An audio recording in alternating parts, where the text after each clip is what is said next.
voit aussi dans des histoires de conflits conjugaux, des enfants qui sont instrumentalisés consciemment ou inconsciemment. Manipulés, oui. Alors ça peut être le parent qui manipule consciemment, et à ce moment-là, il n'est pas forcément nécessaire d'avoir de nouveaux textes de loi. Un parent qui manipule un enfant, il peut être poursuivi sous les qualifications de dénonciation calomnieuse, de dénonciation de crime ou délit imaginaire.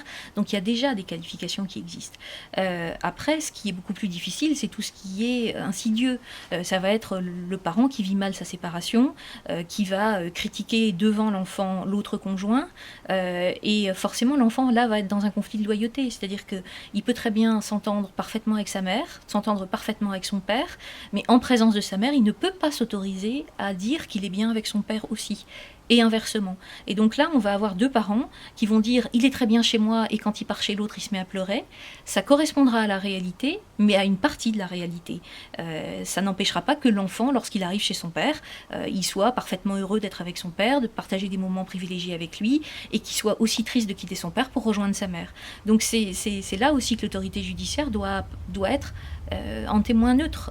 Effectivement, chacun va avoir son ressenti, et l'autorité judiciaire, il faut qu'elle essaie de rétablir l'équilibre et de trouver la vérité au milieu de tout ça. Alors, dans le cas d'un conflit de loyauté qui mène jusqu'à la rupture avec l'un des parents, donc d'après vous, il n'y aurait pas besoin d'une loi supplémentaire, ça peut se gérer, mais comment ?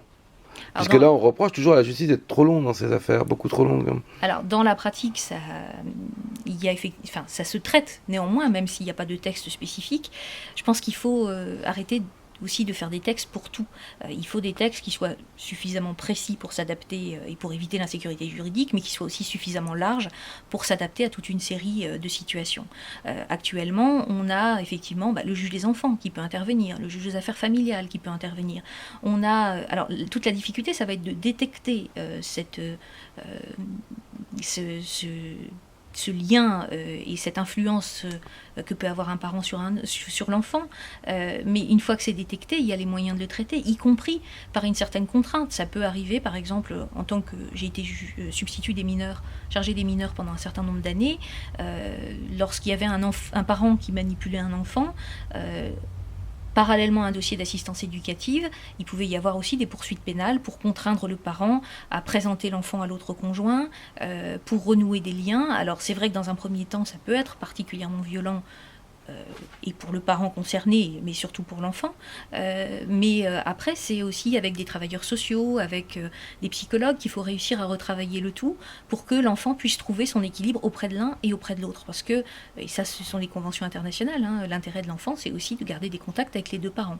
Donc c'est en ce sens-là que l'autorité judiciaire doit travailler avec l'ensemble des professionnels. Est-ce que vous pensez que les professionnels sont assez formés aujourd'hui en France dans ces cas de figure ? Je pense que la difficulté, et les magistrats, c'est le nombre de professionnels, puisque ne serait-ce que pour détecter ces situations d'emprise, il faudrait qu'il y ait beaucoup plus de travailleurs sociaux sur le terrain. On constate actuellement que les travailleurs sociaux ne peuvent pas faire leur travail de prévention comme ils le devraient dans beaucoup de secteurs. Ils vont là où on les appelle, mais il y a beaucoup de situations qui restent complètement inconnues parce qu'ils ne sont pas appelés dans ces familles et qu'ils n'ont pas le moyen de faire de la prévention systématique dans toutes les familles.